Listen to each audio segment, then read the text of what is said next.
Senhoras e senhores ouvintes, internautas de diferentes contextos geográficos, muitas vezes, ao se observar a área central de uma grande cidade, as pessoas constatam que não, não existe mais é, unidades residenciais nessas áreas do centro de cidades importantes. Você só tem mais atividades são de comércio e de serviços. Por que isso acontece? Por causa da valorização imobiliária. Você tem uma cidade que cresce muito, e a cidade, ao crescer, o seu miolo urbano, que é a área central, fica mais valorizado. Então você tem uma elevação expressiva do valor dos imóveis.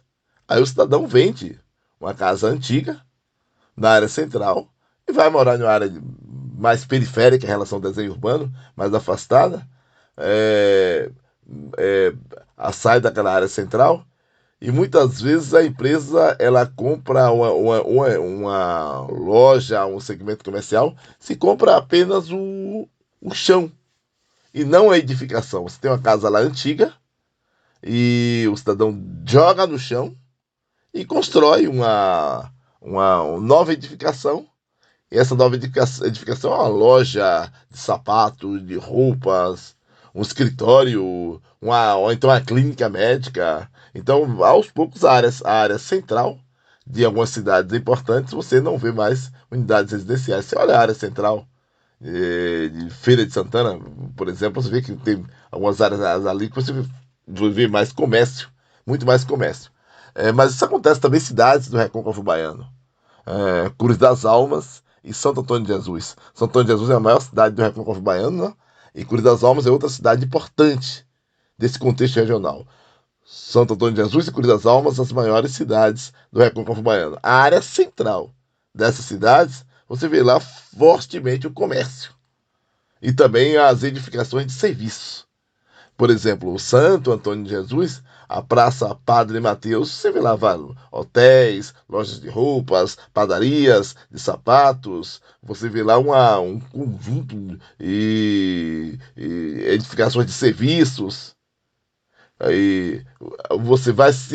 E algumas casas que você observa, algumas unidades residenciais, são mais afastadas do centro. A área central supervalorizou e você tem mais serviços. E tem uma outra questão também que acontece, que não isso acontece também no caso de Cura das Almas, né?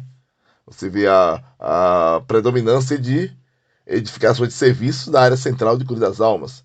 Né? Lojas, grandes lojas, você vê bancos importantes na Praça Senador Temístocles, que é a praça mais expressiva, importante e movimentada de Cruz das Almas, que é uma cidade que tem uma valorização imobiliária expressiva.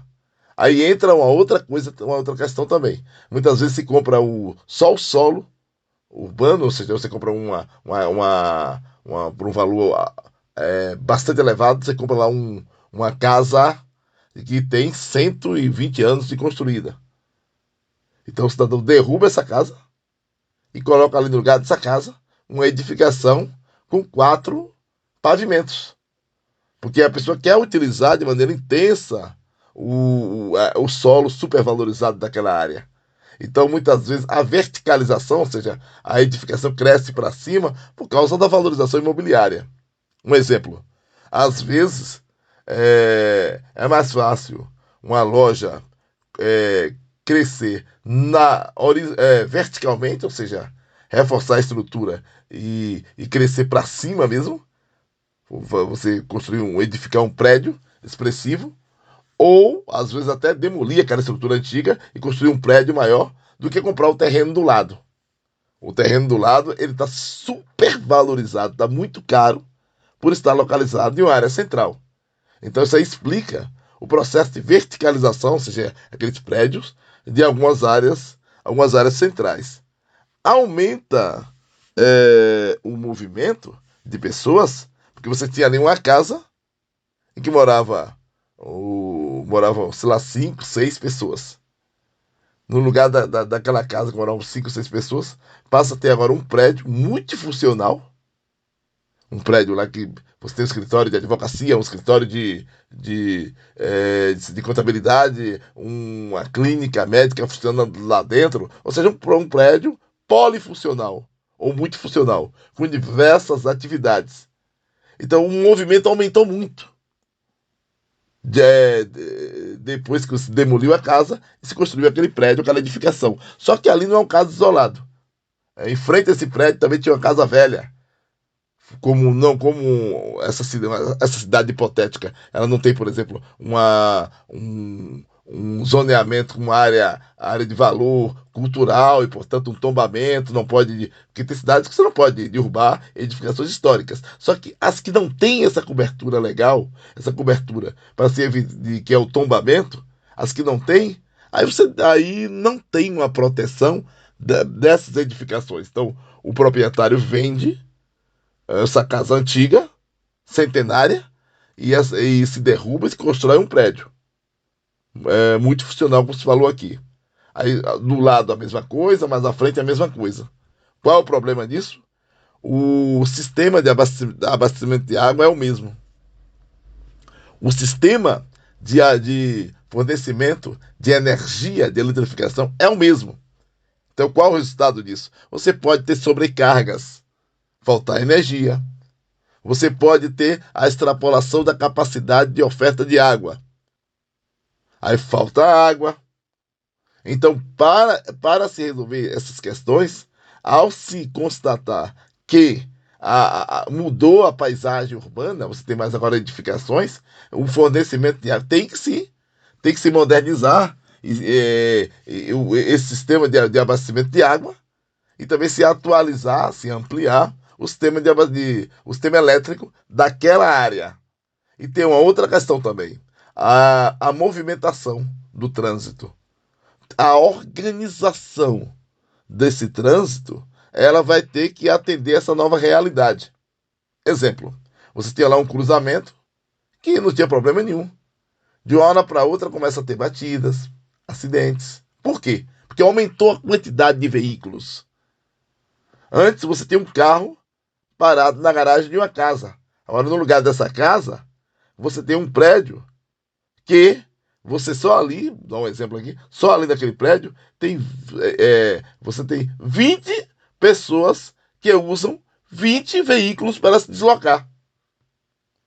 Então, quer dizer, aumentou o movimento. Então, se mudou a paisagem urbana, mudou essa dinâmica, evidentemente que você tem uma série de adequações devem ser feitas. Por quê? Porque senão você vai ter problemas.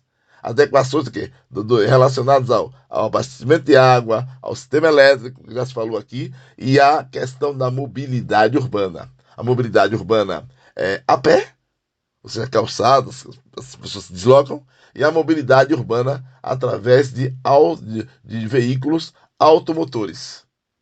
Aquela área ali, você vai ter uma maior quantidade de circulação, uma maior circularidade de pessoas, de veículos grandes, como ônibus, por exemplo, que você tem ali alguns prédios que as pessoas trabalham, precisam chegar até aquele ponto. Então isso envolve o quê? Planejamento e gestão.